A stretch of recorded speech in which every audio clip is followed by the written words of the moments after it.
You know what's funny about success? It tastes sweeter when the people who counted you out are watching from the outside looking in. My mother always said I'd never amount to anything, called me a failure so many times I started believing it myself. But last Christmas, while she sat alone in her dark house, every single one of her neighbors was opening gifts that I bought them. Every house on Maple Street was lit up like a fairy tale, except hers. I'd love to know which corner of the globe you're watching from. And if this story speaks to you, make sure to subscribe. Tomorrow's video is one you absolutely can't miss. Growing up in Cedar Falls, Iowa, Christmas was supposed to be magical. At least, that's what I thought when I was 7 years old, pressing my face against the frosted window of our small two-bedroom house on Maple Street, watching the Henderson kids next door build snowmen in their front yard. Their house always looked perfect during the holidays, twinkling lights wrapped around every post, a wreath on the door, and the warm glow of a Christmas tree visible through their living room window. Our house looked different. The paint was peeling on the shutters, and my mother, Linda Crowley, never bothered with decorations. She worked double shifts at the textile factory downtown and came home exhausted, smelling like industrial starch and disappointment.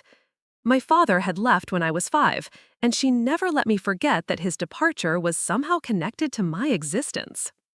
"Ashley, get away from that window," she'd snap, not even looking up from her cigarette and the stack of bills spread across our kitchen table. "Stop staring at what other people have. We can't afford fantasies."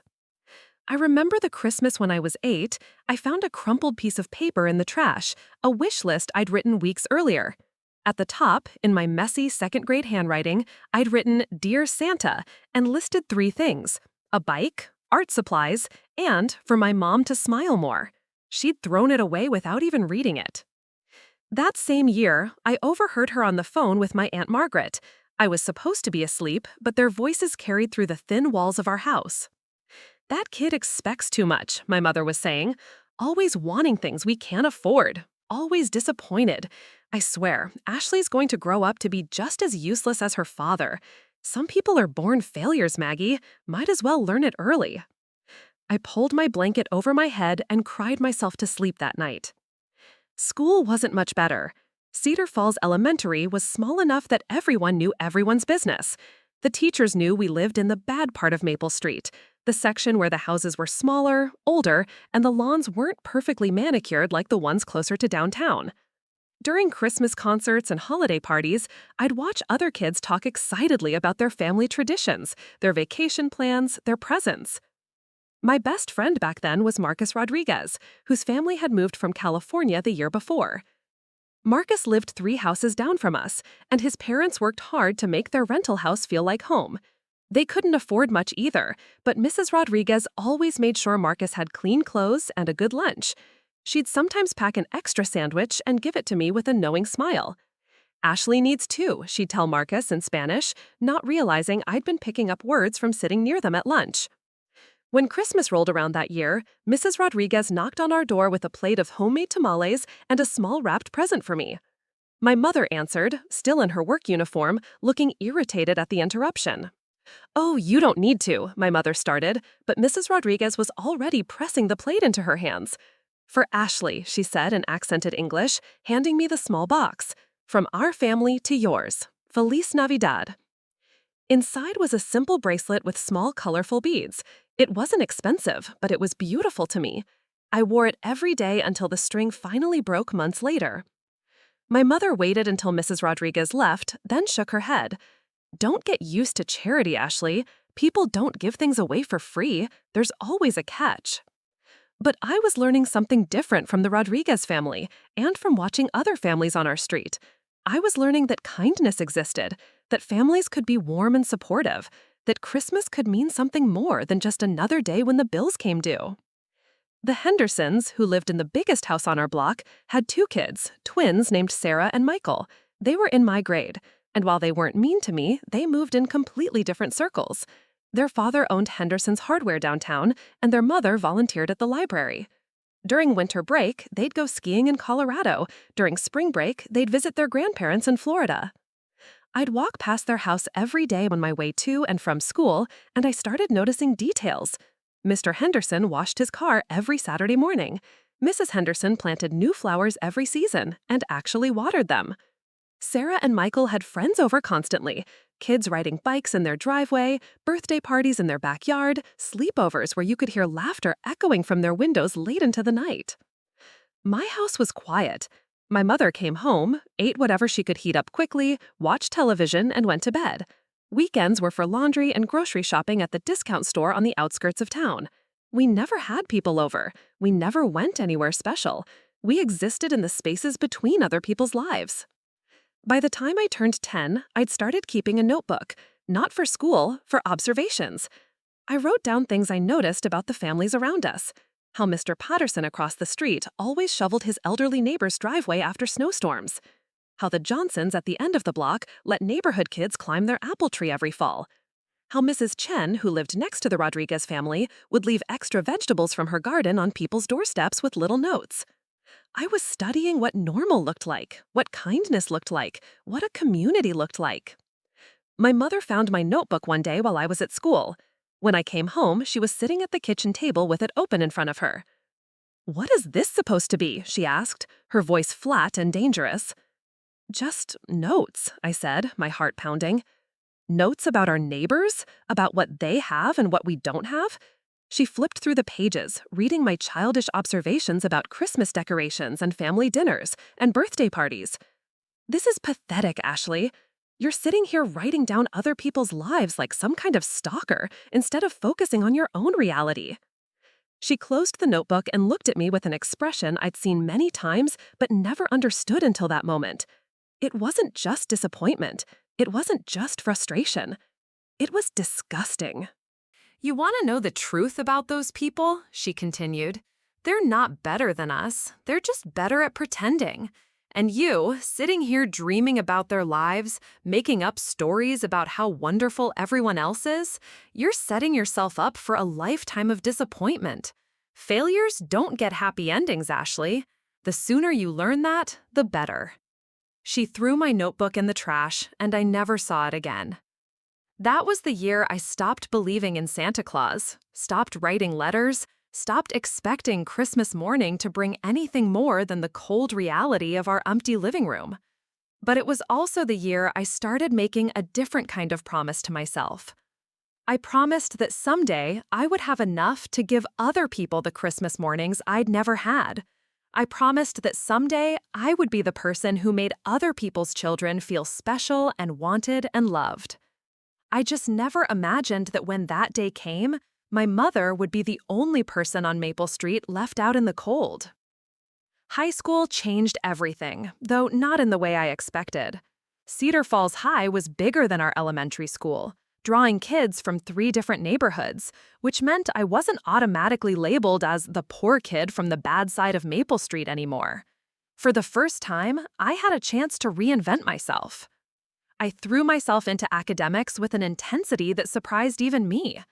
While other freshmen were figuring out social hierarchies and weekend parties, I was in the library every day after school, working on homework and reading ahead in my textbooks.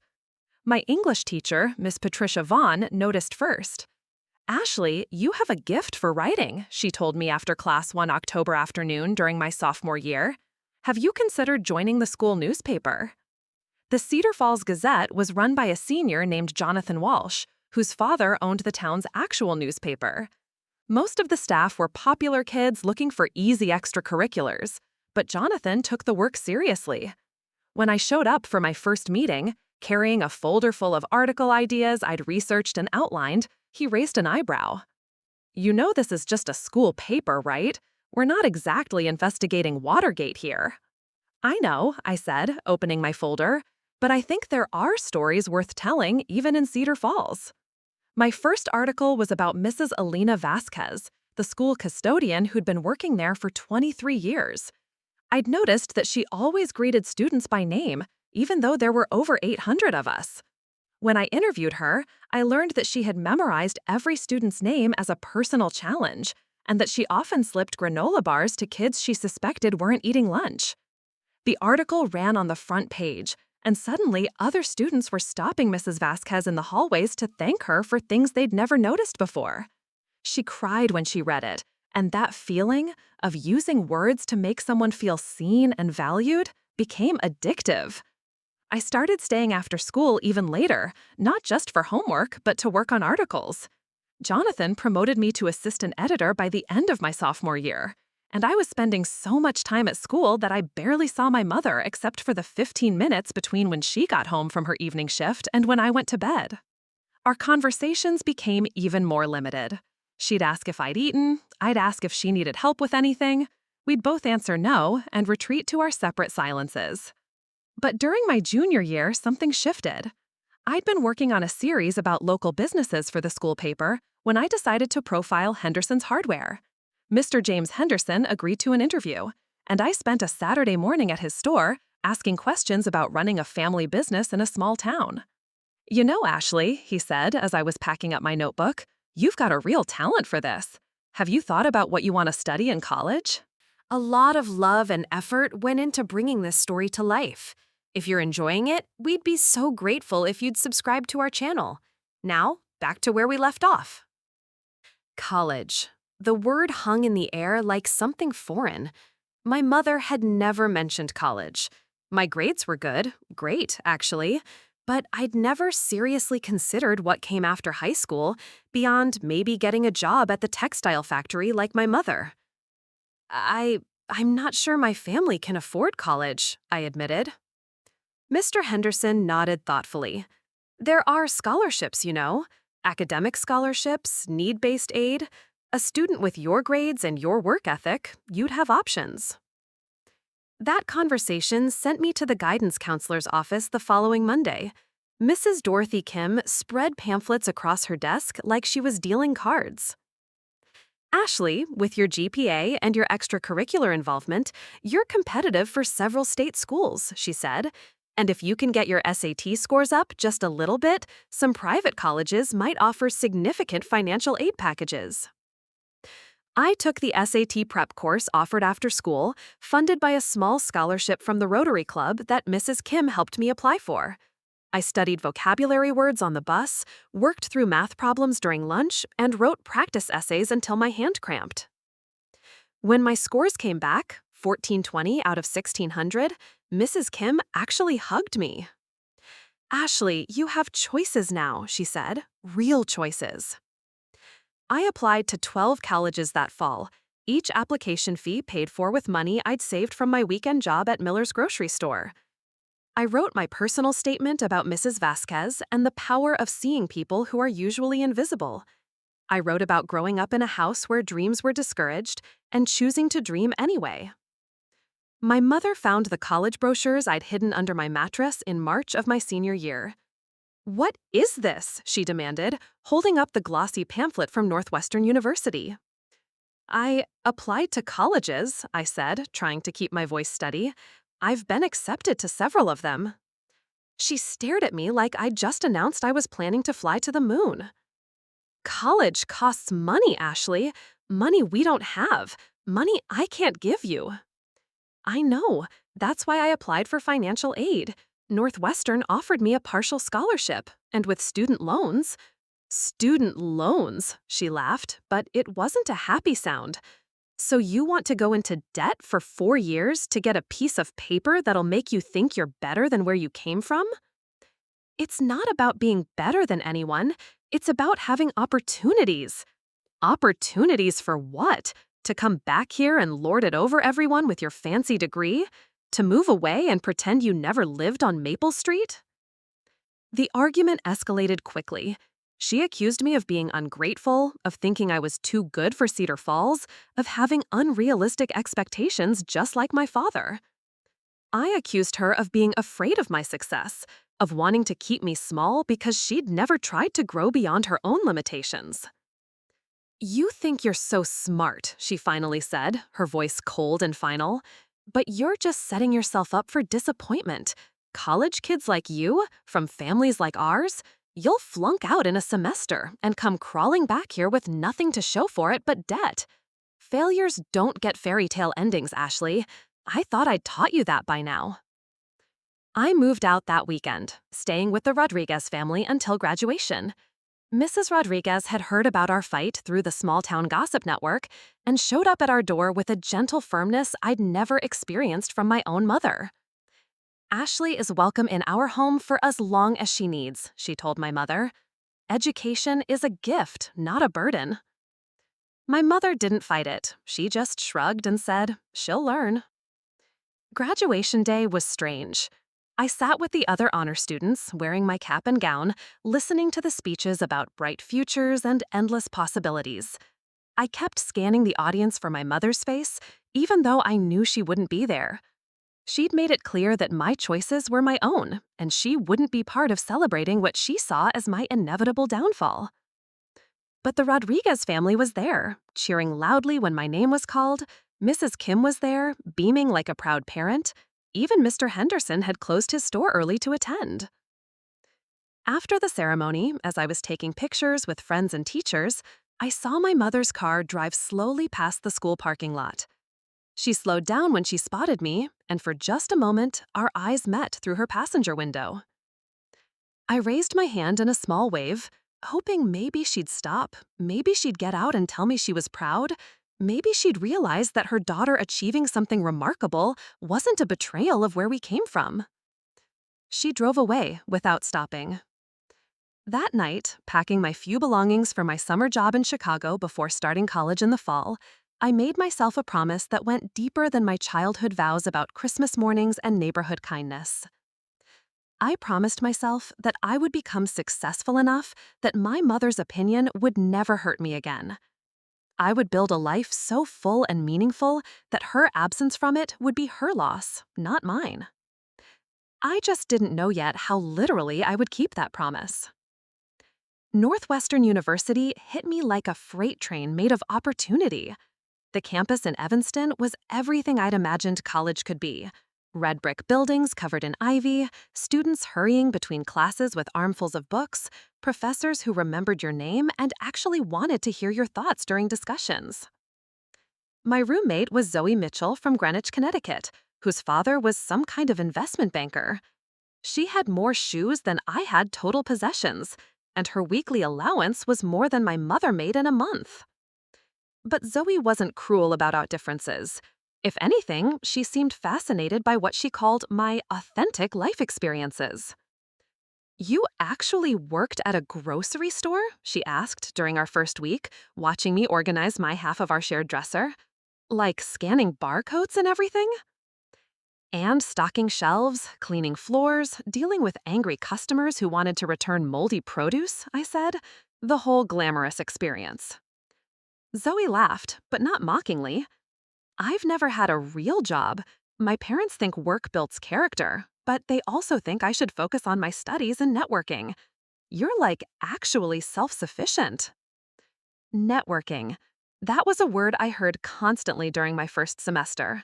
Students talked about networking events, networking opportunities, and building their networks.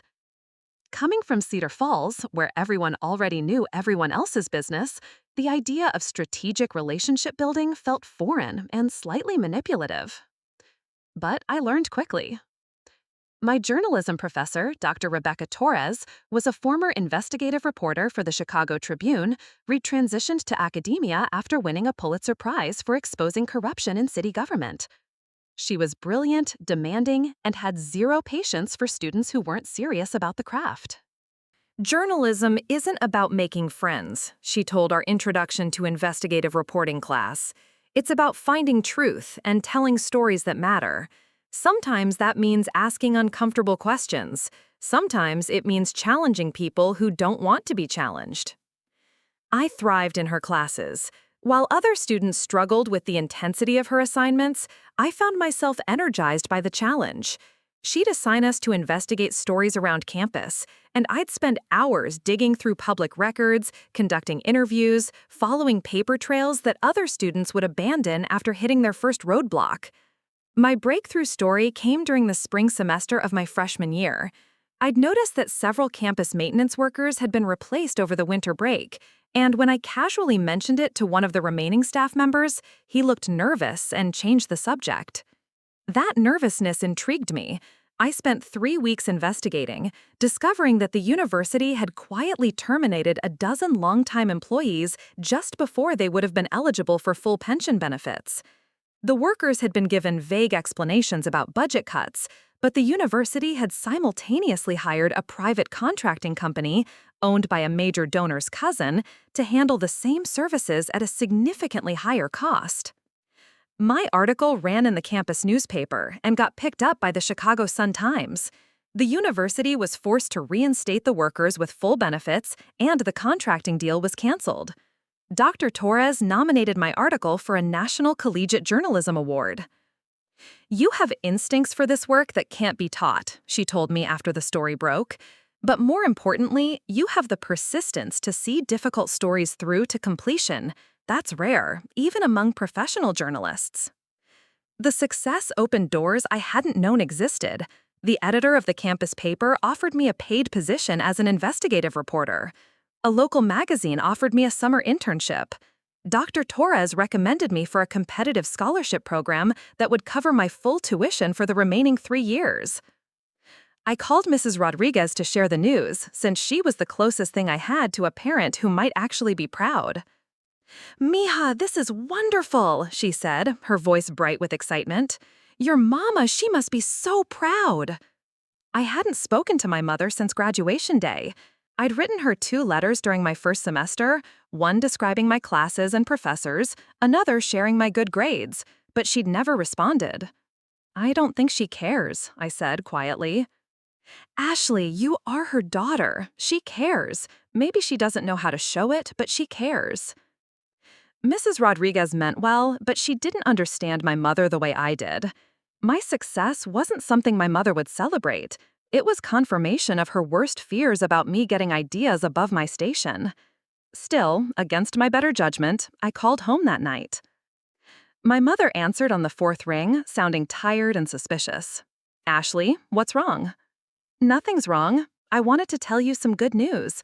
I won a scholarship that'll cover my tuition for the rest of college, and I got a job at the campus newspaper." "That's nice," she said, her tone flat and uninterested. "Mom, this is a big deal. The scholarship is really competitive, and the newspaper job means I'm earning money doing what I love."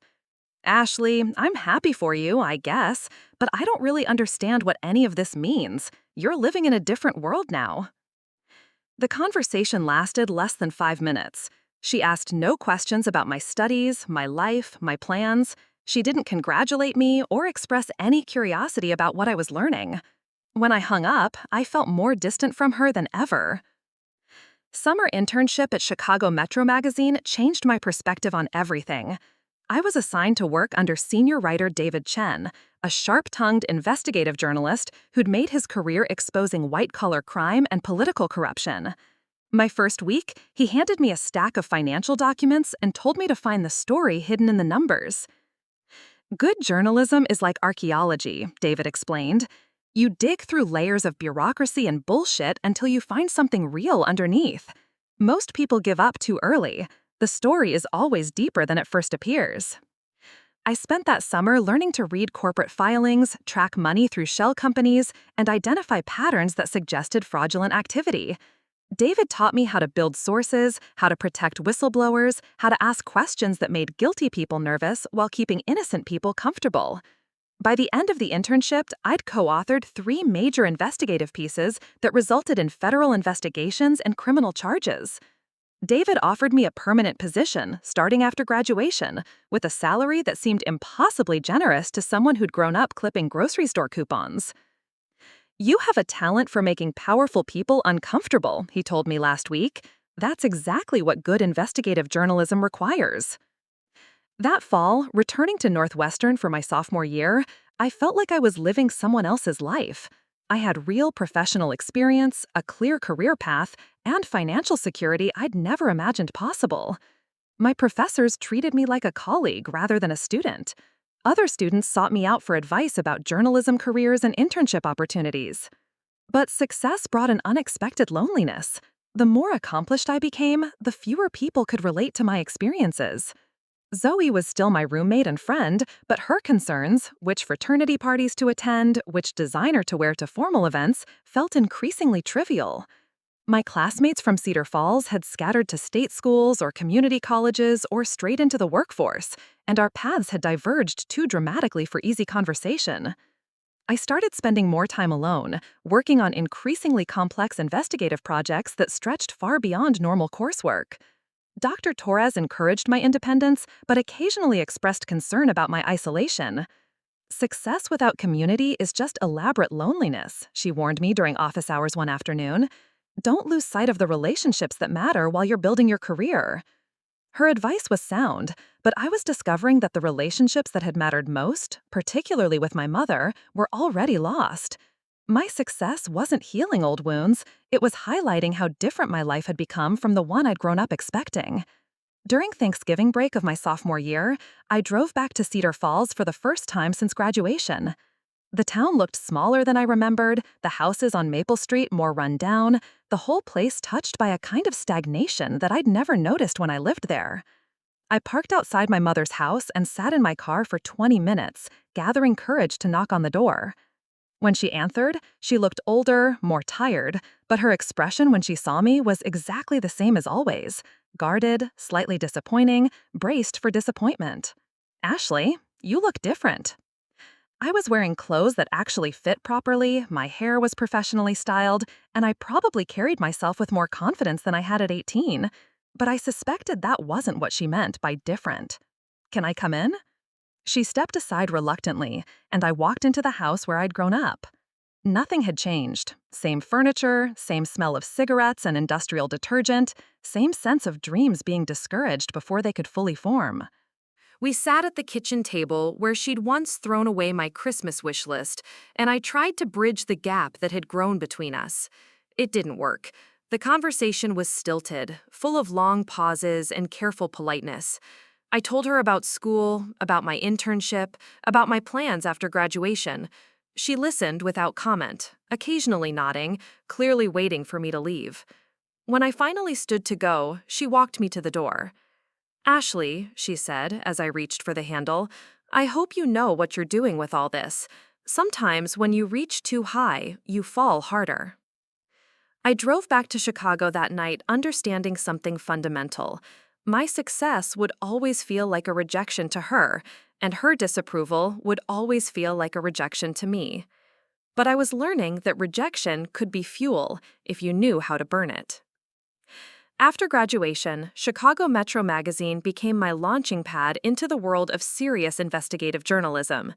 David Chen had been promoted to editor-in-chief, and he assigned me to increasingly complex financial crimes that required months of research and cultivated sources. My first major solo investigation involved a Medicare fraud scheme run by Dr. Harrison Blake, a plastic surgeon who'd been billing the government for reconstructive surgeries on elderly patients while actually performing cosmetic procedures on wealthy clients. The case required me to interview dozens of patients, analyze thousands of billing records, and work with federal agents to document the fraud. The story ran as a 6-part series and resulted in Dr. Blake's arrest, the recovery of $12 million in stolen Medicare funds, and my first major journalism award. More importantly, it established my reputation as someone who could untangle complex financial crimes and wasn't intimidated by powerful targets. By my second year at the magazine, I was earning more money than I'd ever imagined possible. My salary alone was triple what my mother made at the textile factory, and I was supplementing it with freelance work for national publications. I moved into a 1-bedroom apartment in Lincoln Park with exposed brick walls, hardwood floors, and a view of the lake. But money wasn't just about personal comfort. It was about security and options I'd never had growing up. I opened savings accounts, started investing, and began building the kind of financial foundation that meant I'd never have to depend on anyone else's approval or support. My third year, I broke the story that changed everything. A whistleblower contacted me about corruption in the Chicago Public Works Department, where contractors were paying bribes to secure lucrative city projects while delivering substandard work that put public safety at risk. The investigation took 8 months. I spent weeks going through contractor records, interviewing former city employees, and documenting connections between campaign contributions and contract awards. The deeper I dug, the more extensive the corruption appeared. The story implicated a city councilman, 2 department heads, and over a dozen contractors in a scheme that had siphoned millions of dollars from infrastructure projects while leaving bridges, roads, and public buildings dangerously undermaintained. When the series was published, it triggered federal investigations, criminal indictments, and a complete overhaul of the city's contracting procedures. 3 people went to prison. The city recovered nearly $20 million in fraudulent payments. The story won a Polk Award and was a finalist for a Pulitzer Prize. At 25 years old, I was invited to speak at journalism conferences, offered book deals, and recruited by newspapers and magazines across the country. CNN offered me a position as a senior correspondent covering financial crimes and government corruption. The salary was more than I'd made in my first 3 years combined, plus benefits, travel opportunities, and a platform that would reach millions of viewers. I accepted immediately. Moving to New York felt like stepping into a completely different universe. My new apartment in Manhattan cost more per month than my mother's entire annual income, but I could afford it comfortably. I bought my first real furniture, hired someone to decorate the space, and invested in a wardrobe that made me look like I belonged in rooms with senators and CEOs. CNN was different from magazine work in every way. Television required different skills. Learning to distill complex stories into clear, compelling segments, developing an on-camera presence that conveyed authority and trustworthiness, building relationships with sources who could provide information under the pressure of daily news cycles. My first major story for the network exposed a cryptocurrency scam that had defrauded elderly investors out of their retirement savings. The perpetrators were using fake celebrity endorsements and promises of guaranteed returns to target people who didn't understand digital currencies but were desperate to grow their fixed incomes. The story aired on Anderson Cooper 360 and generated enough viewer response to crash the network's website. More importantly, it led to arrests, asset recovery for victims, and new regulations for cryptocurrency marketing. Anderson himself complimented my work during a staff meeting. "Ashley brings something special to financial crime reporting," he said.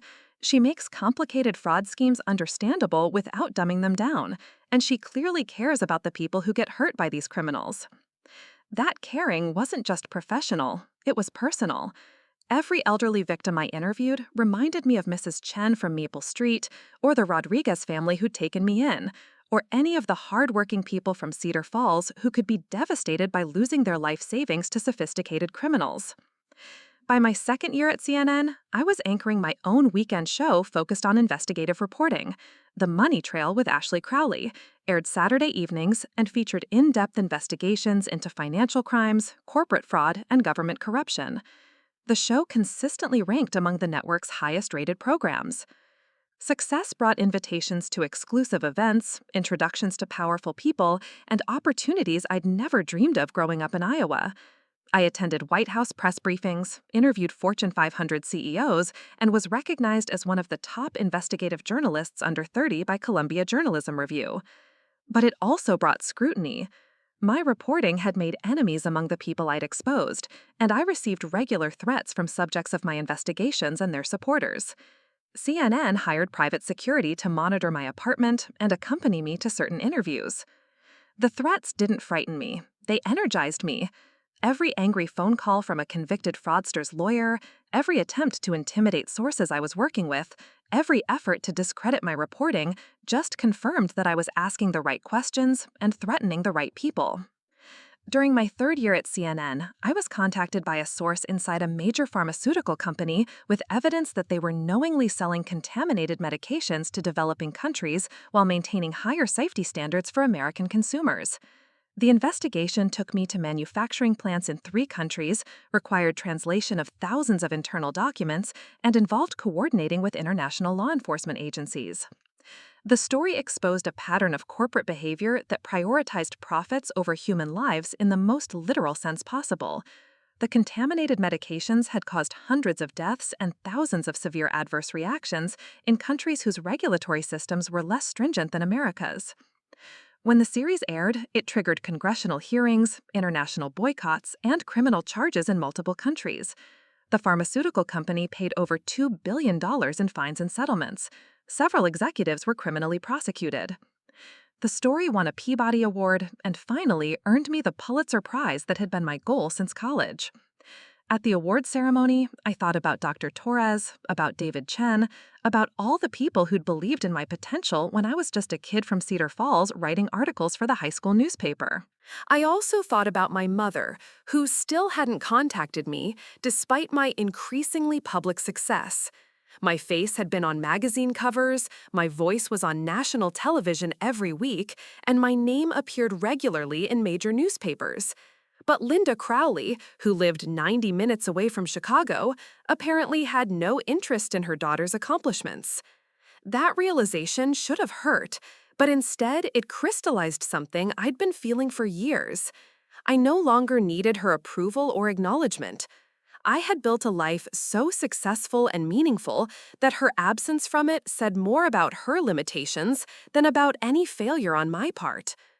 The Pulitzer Prize came with a significant cash award, which I added to investment accounts that were growing faster than I could spend from them. My financial advisor, a necessity I'd never imagined needing, informed me that I was approaching what she called real wealth territory. You could retire tomorrow and maintain your current lifestyle indefinitely, Patricia Goldman told me during our quarterly meeting. Or you could scale back to part-time work and still be financially secure for life.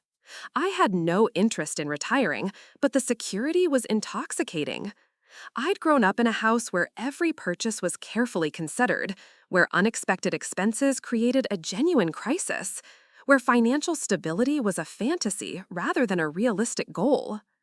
Now, I was wealthy enough to be generous on a scale that could actually impact other people's lives. I started anonymously funding journalism scholarships for students from low-income backgrounds. I established a fund to provide legal representation for whistleblowers who risked retaliation for exposing corporate wrongdoing. But as my 32nd birthday approached, I found myself thinking more frequently about Cedar Falls, about Maple Street, about the people who'd shown me kindness when I had nothing to offer in return. Mrs. Rodriguez was still living in the same rental house, though Marcus had graduated college and was working as an engineer in Denver. The Hendersons were still running their hardware store, though Mr. Henderson had developed arthritis that made the physical work increasingly difficult. Mrs. Kim had retired from high school, but still lived in town and occasionally sent me updates about former classmates. And my mother was still working at the textile factory, still living in the same house, still apparently uninterested in acknowledging that her daughter had exceeded every expectation she'd ever tried to diminish. That Christmas, for the first time since college, I seriously considered going home for the holidays. Not to reconcile, I'd abandoned any hope of that, but to see the place that had shaped me, to reconnect with people who'd supported me, and maybe to finally demonstrate to my mother exactly what she'd missed by choosing disappointment over pride. I had no idea that decision would lead to the most satisfying Christmas of my life. The idea started forming during a particularly brutal November week in 2023. I'd been working 18-hour days covering a massive insider trading scandal that involved 3 hedge fund managers and a network of corporate executives. The story was complex, with financial transactions spanning multiple countries and requiring coordination with international law enforcement agencies. I was exhausted, surviving on coffee and takeout, when my assistant Nina Martinez knocked on my office door with a concerned expression. "Ashley, Mrs. Kim from your hometown called. She said it wasn't urgent, but she wanted to update you about some people you might remember." Mrs. Kim had been calling me sporadically for years, keeping me connected to Cedar Falls in a way that felt both comforting and distant. Her updates were usually pleasant but unremarkable. Former classmates getting married, local businesses changing hands, the occasional obituary of someone I'd known. This call was different. "Ashley, dear, I hope you don't mind me bothering you," Mrs. Kim said when I called her back that evening. "I know how busy you must be with your important work." "You're never bothering me, Mrs. Kim. What's going on?" Well, I thought you should know that the Rodriguez family is struggling. Elena was diagnosed with breast cancer last month, and the medical bills are overwhelming them. Marcus tried to move back from Denver to help, but there aren't any engineering jobs here, and they can't afford for him to be unemployed. My heart sank. Mrs. Rodriguez had been more of a mother to me during my senior year of high school than my actual mother had been in 18 years of living under the same roof. What about insurance? They have some coverage through Roberto's job at the grain elevator, but it doesn't cover everything. The chemotherapy treatments require trips to Iowa City twice a week, and they're talking about selling their house to pay for it all. After hanging up, I sat in my Manhattan apartment, staring out at the city lights, thinking about Mrs. Rodriguez making tamales for the whole neighborhood every Christmas, about her fierce insistence that education was a gift worth protecting, about the way she'd welcomed me into her home without question when my own mother had chosen disappointment over support. I called my financial advisor the next morning. Patricia, I want to set up an anonymous charitable fund to help with someone's medical expenses. What's the cleanest way to do that? How much are we talking about? Enough to cover everything: cancer treatment, lost wages, whatever they need. The amount I transferred, enough to pay for Mrs. Rodriguez's treatment and provide a year of living expenses, represented less than my annual bonus from CNN. For me, it was a manageable expense. For the Rodriguez family, it was life-changing. I arranged for the funds to be delivered through the local Catholic Church, making it appear to be assistance from a national cancer support organization. Mrs. Kim called 2 weeks later to tell me that Elena Rodriguez was crying tears of joy and that Roberto kept saying it was a miracle. That phone call triggered something I hadn't expected. For the first time in years, I felt genuinely useful in a way that had nothing to do with professional achievement or public recognition. My success had finally translated into the ability to help people who mattered to me, and the satisfaction was deeper than any journalism award. I started researching other people from Cedar Falls who might benefit from anonymous assistance. Mrs. Kim became my unofficial intelligence network, though she never suspected the source of my interest in local affairs. The Henderson family was facing a crisis of their own. Henderson's Hardware, which had been profitable for 40 years, was struggling to compete with big box stores and online retailers. Mr. Henderson was 73 and considering closing the business rather than continuing to operate at a loss. I arranged for a business development grant from a fictional foundation to provide the store with enough capital to modernize their inventory system, expand their online presence, and renovate their storefront. The grant came with business consulting services that helped them identify new revenue streams and cost-saving measures. Within 6 months, Henderson's Hardware was not only profitable again, but thriving. They hired 2 additional employees and became the go-to supplier for contractors throughout the region. Each successful intervention made me want to do more. I established a scholarship fund at Cedar Falls High School for students who showed academic promise but lacked financial resources. I anonymously funded repairs to the elementary school playground and contributed to the renovation of the public library. But with each act of generosity toward people who'd shown me kindness, my mother's continued indifference became more galling. Here I was, transforming the lives of neighbors and former teachers, making tangible improvements to the community where I'd grown up, and Linda Crowley remained entirely unaware of her daughter's success or impact. The breaking point came in early December, during what should have been a routine conversation with Mrs. Kim. "Ashley, I have to tell you something that made me quite upset," she said, her usually cheerful voice strained with disapproval. "What happened?" "I ran into your mother at Miller's grocery store last week. I mentioned how proud the whole town is of your success. We all watch your show religiously, and everyone brags about knowing you when you were young." I waited, knowing this story wasn't going to have a happy ending. Your mother just looked at me with this cold expression and said, "Ashley always thought she was better than the rest of us. Some people are born to be disappointments, and success just makes it worse. Failures don't deserve recognition." The words hit me like a physical blow. After everything I'd achieved, after all the barriers I'd overcome, after building a career that had tangibly improved other people's lives, My mother still saw my success as a character flaw rather than an accomplishment. Mrs. Kim, did she seem to know about my work, about the show? Oh, yes, she knows. Several people have mentioned it to her over the years. She doesn't seem to care, dear. I'm sorry to be the one to tell you that. I hung up feeling something I hadn't experienced since childhood, a burning desire to prove Linda Crowley wrong in the most dramatic way possible. That night, I started planning what would become the most satisfying Christmas of my life. The plan required weeks of preparation and coordination. I needed to identify every family on Maple Street, understand their current circumstances, and determine what kind of Christmas gift would be most meaningful to each household.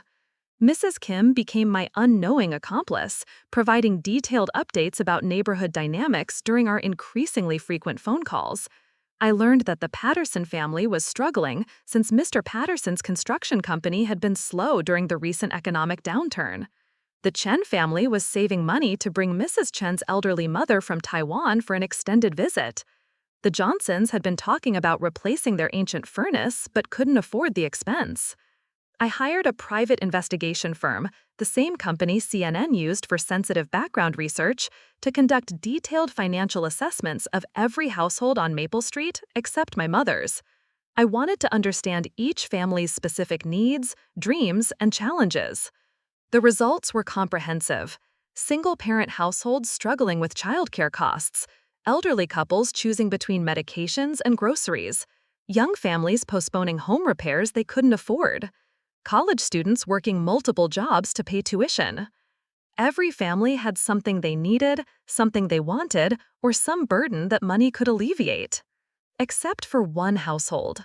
Linda Crowley lived alone in her deteriorating house, worked the same factory job she'd held for 30 years, and, according to the investigation, had no significant debts, no apparent aspirations, and no relationships that brought her joy.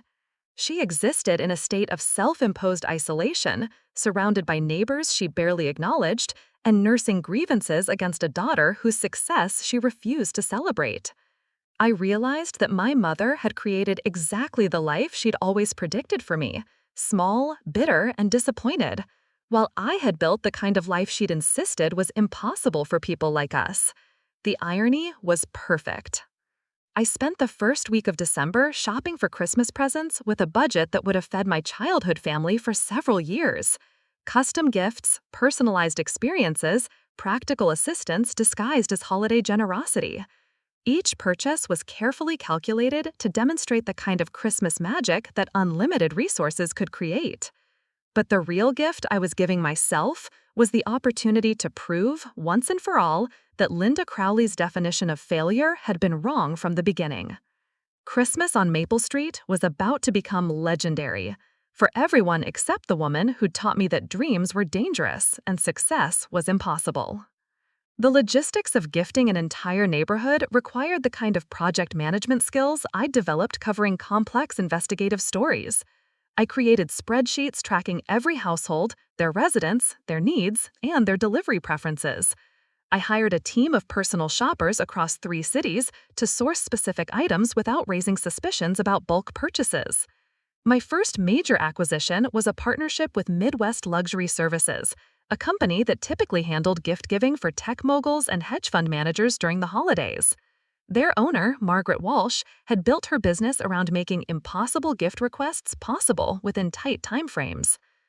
I need to coordinate Christmas deliveries for an entire residential street, I told her. 37 households, each with customized gifts based on specific family circumstances. Margaret had handled celebrity gift exchanges and corporate appreciation programs, but she'd never managed anything quite like this. "What's your budget range?" she asked, scrolling through the detailed family profiles I'd provided. Unlimited. Every family should receive something that genuinely improves their quality of life or fulfills a dream they couldn't otherwise afford. Her eyes widened slightly, but she maintained professional composure. And the timeline? December 23rd. Everything needs to be delivered simultaneously in the evening after most people are home from work but before families settle in for the night. Margaret spent the next 2 hours reviewing my research and asking detailed questions about coordination requirements. By the end of our meeting, she was as excited about the project as I was. "This is like Secret Santa meets Fairy Godmother," she said. "I've never worked on anything this ambitious or personally meaningful." The shopping phase took 3 weeks. Each family required hours of research to identify the perfect combination of practical assistance and dream fulfillment. For the Patterson family, whose construction business was struggling, I arranged for a complete workshop renovation with professional-grade tools, plus a year-long contract with a business consultant who specialized in helping small construction companies navigate economic downturn. Mrs. Patterson would receive a spa weekend in Minneapolis and enrollment in the business management course she'd mentioned wanting to take. The Chen family's gifts were more complex. I flew Mrs. Chen's mother from Taiwan for a surprise visit, covering all travel expenses and arranging for her to stay through Chinese New Year. The reunion required coordinating with immigration services, hiring a translator for medical appointments, and setting up comfortable accommodations in the Chen family's basement guest room. For the elderly Johnson couple, I replaced their failing furnace with a state-of-the-art system, hired contractors to upgrade their electrical wiring and plumbing, and arranged for a house cleaning service for the entire following year. Mrs. Johnson's arthritis had been preventing her from maintaining their home to her standards, and Mr. Johnson's back problems made physical repairs impossible. I hired a private investigation firm, the same company CNN used for sensitive background research, to conduct detailed financial assessments of every household on Maple Street except my mother's. I wanted to understand each family's specific needs, dreams, and challenges. The results were comprehensive. Single-parent households struggling with childcare costs, elderly couples choosing between medications and groceries, young families postponing home repairs they couldn't afford, college students working multiple jobs to pay tuition. Every family had something they needed, something they wanted, or some burden that money could alleviate. Except for one household. Linda Crowley lived alone in her deteriorating house, worked the same factory job she'd held for 30 years, and, according to the investigation, had no significant debts, no apparent aspirations, and no relationships that brought her joy.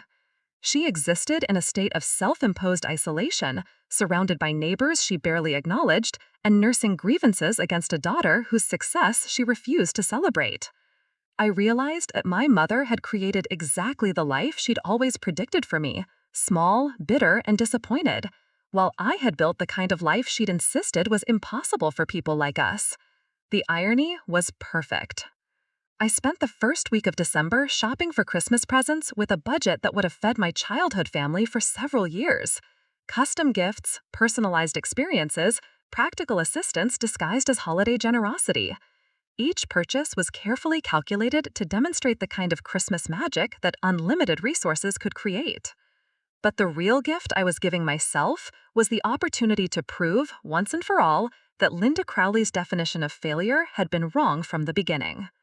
Christmas on Maple Street was about to become legendary, for everyone except the woman who'd taught me that dreams were dangerous and success was impossible. The logistics of gifting an entire neighborhood required the kind of project management skills I'd developed covering complex investigative stories. I created spreadsheets tracking every household, their residents, their needs, and their delivery preferences.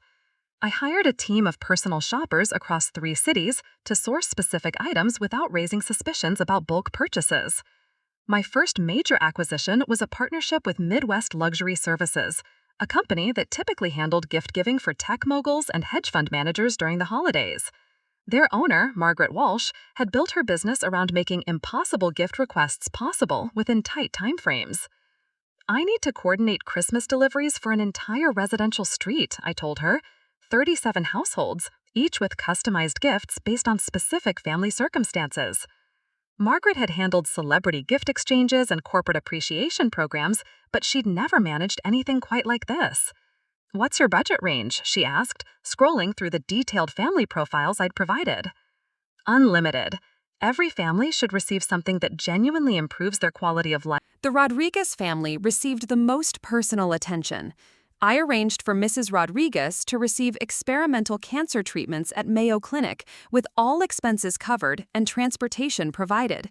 Marcus received a job offer from an engineering firm in Cedar Rapids, close enough to help his family but with a salary that would allow him to support them financially. Each family's gifts were designed to address both immediate needs and long-term security. College funds for children, debt forgiveness for parents, home improvements that would increase property values, and experiences that would create lasting memories. The teenage daughter of the Morrison family, who'd been working after school to save money for art supplies, received a fully equipped art studio in their garage, plus a scholarship to the summer art program at the Art Institute of Chicago. The Wilson family's twin boys, both exceptional students from a single-parent household, received full college scholarships plus laptop computers for their remaining high school years. But the most elaborate gift was reserved for Mrs. Kim, who had unknowingly served as my intelligence source throughout the planning process. She received a complete home renovation that transformed her modest house into the kind of space where she could host the community events she'd always dreamed of organizing. New kitchen, expanded living areas, and a beautiful garden where she could hold outdoor gatherings.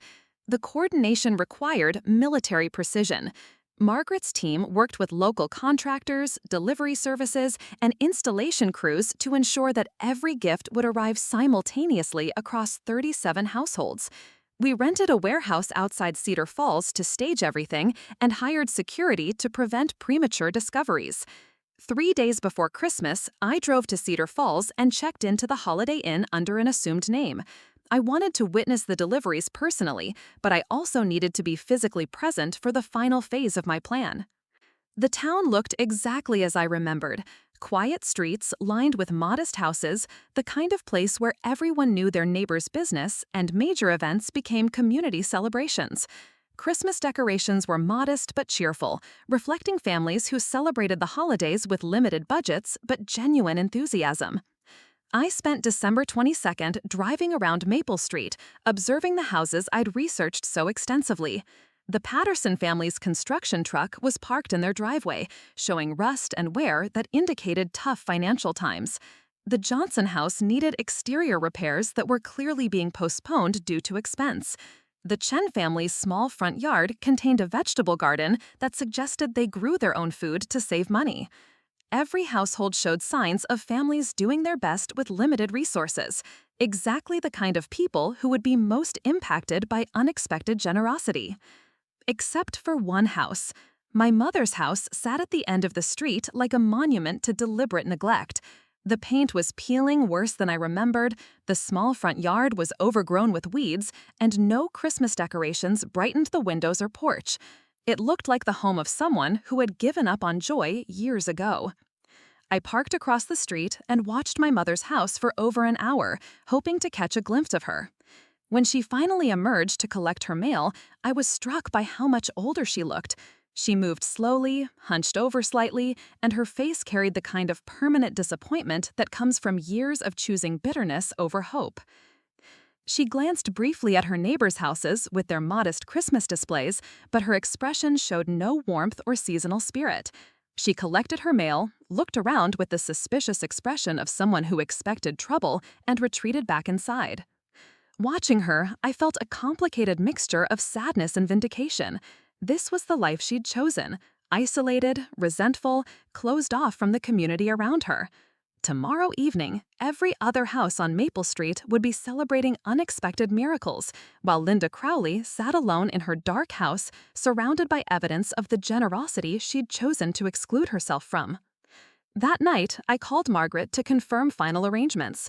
"Everything is staged and ready," she reported. 37 delivery teams will arrive simultaneously at 6 p.m. tomorrow. Each team has detailed instructions for their specific household, and we've coordinated with local police to manage traffic and ensure smooth operations. What about discovery risk? I don't want any family to suspect the source. Every gift includes documentation suggesting it comes from various charitable organizations, community foundations, and anonymous benefactor programs. We've created entirely believable paper trails that would satisfy any investigation. And the media? Local news stations have been anonymously tipped about a Christmas miracle happening on Maple Street, but they've been told the story is about community spirit rather than individual generosity. They'll focus on the recipient's reactions rather than investigating the source. Everything was perfectly arranged. In less than 24 hours, Maple Street would experience the most extraordinary Christmas in its history, except for the one house that would remain dark and empty while surrounded by celebration. The irony was exquisite. My mother had spent my entire childhood telling me that dreams were dangerous and that people like us didn't deserve happiness. Tomorrow, I will prove her wrong about everyone except herself. December 23rd arrived gray and cold, with the kind of overcast sky that made the Christmas lights seem brighter by contrast. I spent the morning at a coffee shop downtown, watching the normal rhythm of a small town preparing for Christmas.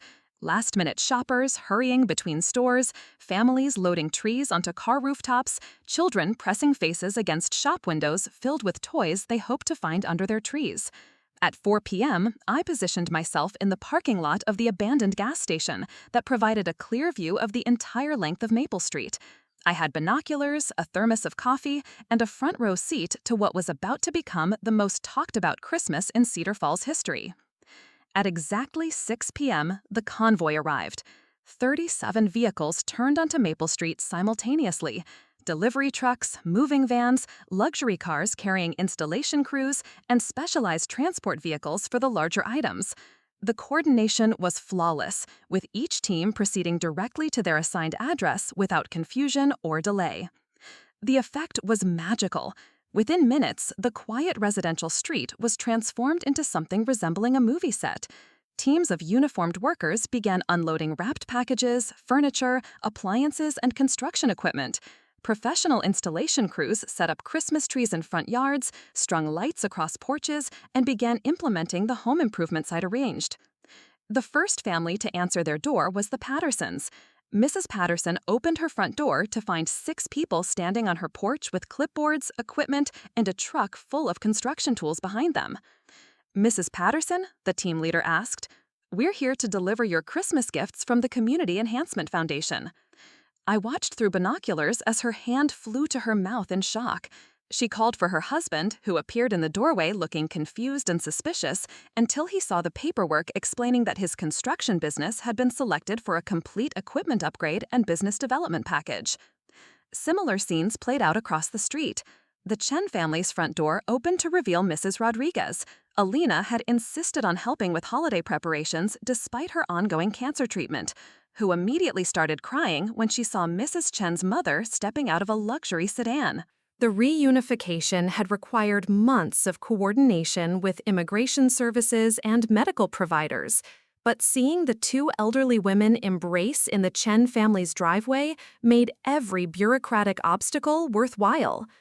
3 houses down, the Johnson family was watching in amazement as a crew began installing their new furnace, while another team carried in enough groceries to stock their kitchen for months. Mrs. Johnson kept asking if there had been some mistake, unable to believe that anyone would give them such expensive gifts. The Rodriguez family's reaction was the most emotional. Marcus had driven down from Denver for what he thought was a normal Christmas visit. But when the Mayo Clinic transport team arrived to discuss his mother's treatment options, he collapsed onto their front porch steps and sobbed. Mrs. Rodriguez, who'd been stoically enduring her cancer diagnosis while worrying about the financial burden on her family, listened to the treatment coordinator explain that all expenses would be covered by a medical foundation grant. When she realized that her son could quit his Denver job to take a position closer to home, she hugged him so tightly that I could see his shoulders shaking from my position 3 blocks away. But the most satisfying reaction came from Mrs. Kim. She'd been outside watering her winter plants when the renovation crew arrived with blueprints for her home expansion project. The crew chief explained that she'd been selected for a complete home renovation designed to create community meeting spaces. Mrs. Kim read through the paperwork 3 times before accepting that it was real. When she realized that her modest house was about to become the kind of space where she could host the neighborhood gatherings she'd always dreamed of organizing, she called every person in her contact list to share the news. As the evening progressed, neighbors began gathering in front yards to compare their gifts and share their amazement. The street filled with excited conversations, children playing with new toys, and adults examining home improvement plans. Someone brought out a portable speaker, and Christmas music began playing as the impromptu celebration expanded. The contrast with my mother's house was stark and deliberate. While every other house on Maple Street was surrounded by delivery trucks, installation crews, and celebration, Linda Crowley's house remained dark and unchanged. Her porch light wasn't even turned on, creating a pocket of deliberate isolation in the middle of the most joyful Christmas the neighborhood had ever experienced. At around 8 p.m., I saw her front curtain twitch. She was watching the celebration from inside her house, observing her neighbor's good fortune while remaining physically and emotionally separate from it. I wondered what she was thinking as she watched families receiving life-changing gifts while her own daughter, whom she'd dismissed as a failure, remained invisible to her. The local news crews arrived at 9 p.m., just as the celebration was reaching its peak. Channel 7's lead reporter interviewed several families about their unexpected Christmas miracle, and every conversation included references to community spirit, the power of generosity, and faith in humanity being restored. "It's like someone knows exactly what each family needed," Mrs. Patterson told the reporter, tears streaming down her face. "This isn't just about the gifts, it's about someone caring enough to really understand our lives." Mr. Henderson, whose hardware store had been secretly saved by my business development grant months earlier, was helping elderly neighbors understand their new medical alert systems. "This is what Christmas is supposed to be about," he said, "taking care of each other, making sure no one gets left behind." The reporter asked if anyone knew who was responsible for the extraordinary generosity. Every family had different paperwork suggesting different charitable organizations, foundations, and community programs. No one suspected a single source, and everyone was more interested in celebrating than investigating. But I knew that my mother, watching from her window, would eventually put together the timeline. She would remember that her daughter had become wealthy and successful. She would realize that the only house excluded from the neighborhood's Christmas miracle belonged to the woman who'd spent 30 years predicting that same daughter's inevitable failure. As the celebration wound down around 11 p.m., I walked slowly down Maple Street, staying in the shadows, but close enough to hear conversations and observe the aftermath of my gift-giving operation. Families were making plans to help each other with installations and home improvements. Children were sharing toys across property lines. Adults were exchanging phone numbers and organizing potluck dinners to continue the community spirit. My gifts had created more than individual happiness. They'd catalyzed a sense of neighborhood connection that would outlast the material presents. People who'd lived next to each other for years without much interaction were now planning ongoing relationships. When I reached my mother's house, I stopped across the street and looked directly at her front window. The curtain was still open slightly, and I could see her silhouette watching the lingering celebration outside. For a moment, I considered knocking on her door. I imagined explaining who had orchestrated the evening's events, why I'd chosen to help everyone except her, and how her decades of dismissing my potential had led directly to this moment of isolation. But I realized that actually confronting her would diminish the perfection of what I'd accomplished. The message was clear without words. The daughter she'd called a failure had become successful enough to transform an entire neighborhood's Christmas while choosing to exclude only the person who'd never believed in her potential. As I walked back to my car, I heard Mrs. Rodriguez calling out in Spanish to her neighbors, inviting everyone to Christmas dinner the next day. Mrs. Kim was coordinating a New Year's party to celebrate her home renovation. The Patterson family was offering construction services to neighbors who needed repairs. My mother's house remained dark and silent, while the community around her buzzed with plans for ongoing connection and mutual support. Driving back to Chicago that night, I felt a satisfaction deeper than any journalism award or professional recognition had ever provided. I'd proven that Linda Crowley's definition of failure was not only wrong, but tragically limited. Success wasn't just about personal achievement, it was about having the resources and generosity to lift up other people. My mother had told me that people like us didn't deserve happiness, but I'd just given an entire neighborhood the kind of Christmas that creates memories for generations.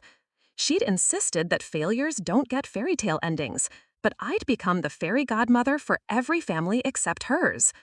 The best part was knowing that every future Christmas on Maple Street would remind her of the daughter she'd underestimated and the generosity she'd chosen to exclude herself from. Sometimes the sweetest revenge is simply letting people experience the natural consequences of their own choices while surrounded by evidence of what they could have been part of. Looking for more? We've got 2 amazing stories right on screen. If this one touched you, these are absolutely worth your time. Click to watch them now. And hey, subscribe and hit that bell to never miss our latest uploads.